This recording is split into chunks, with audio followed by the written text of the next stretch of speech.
It is problem number 30 in the textbook, and it's called a moving shadow problem. A light shines from the top of a pole 50 feet high. The ball is dropped from the same height from a point 30 feet away. How fast is the ball's shadow moving along the ground a half a second later? Assume that the ball falls a distance s equals 16t squared. So now the book gives a wonderful picture of what we're dealing with, but we want to put it into a mathematical application, and that's what I have here on the first page. Let me zoom into that so we can see what we're looking at. And here's what we got. There's my light pole. Well, it's not too perpendicular, but there's my light pole, 50 feet high. There's the ball, 50 feet high also, 30 feet away. And as that ball falls, okay, you're going to have a certain shadow length. And as the ball falls, how is that shadow length changing?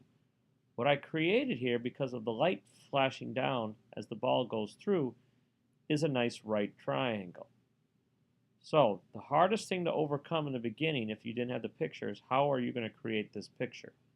50 feet high, so many feet across, unknown, 30 feet away, ball starts here at time 0, half second later it's right there. So what I'm looking at for the question is how much is my shadow moving? I labeled this the x-axis as the book did, so I'm trying to figure out dx dt. If you notice in the problem, they did not give you another rate. We need to be given a rate to us. Well, they did, but they actually didn't give us the rate. This is what's going to be changing. The ball is the other rate that's going to change. The light pole height does not change. The shadow length we've already got changing. So the only other option to one that could be changing is the ball itself. And that's why they gave us 16t squared, the way the distance the ball is falling. I can change that distance equation into a first derivative velocity equation of 32t. So now, based upon this derivative, I now have to figure out an equation that puts this light pole at 50, 30 feet away, shadow length of different distance, and now this ball has dropped a certain distance also. Well, if you haven't seen it in the book, you can certainly see it here, that the equation that puts these two elements together is similar triangles. The light tower, 50 feet, a certain length where the light first strikes the ball. Here's the ball has dropped 50 feet to this distance, so I labeled this 15 minus s, because that's the equation they gave. I just don't know what this height is. And I know it's x minus x to the t, this distance here, minus 30 feet. Now again, what I'm looking at is these two triangles here. The bigger one, I apologize for bringing that down, the bigger one here, and then the smaller one. This is x at t minus 30. Okay? So what I'm going to do is set up similar triangles.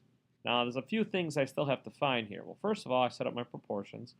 50 is to x, as 50 minus s is to x minus 30. Cross multiply these two. The 50x's cancel out, giving me this equation. S of x equals 1500. And that's the equation I have to take the derivative of. That's the equation that put x and s together. X being the shadow, s being the distance here that the ball is falling. That's the changing. As the ball falls, that distance changes. So take this derivative. This is s and x multiplied, so I have to do the product rule. S times dx dt plus x times ds dt, and that's equal to the derivative of 1500. So now this is the equation I have to work with. This is the rate at which the shadow is changing. This is the ball's height at a particular moment. This is the length the ball is from the end, and this is the rate at which the ball is falling.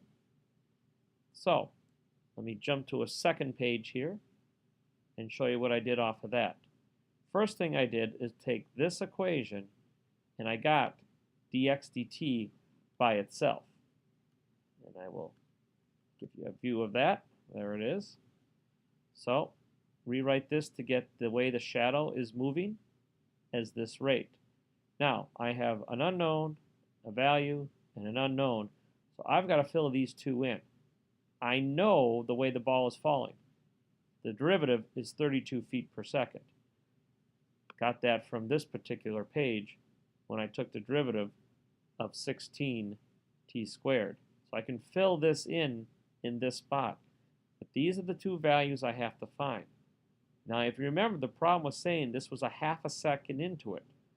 So I will find these two values by finding out what x is and what s is at that time frame of 1/2 second.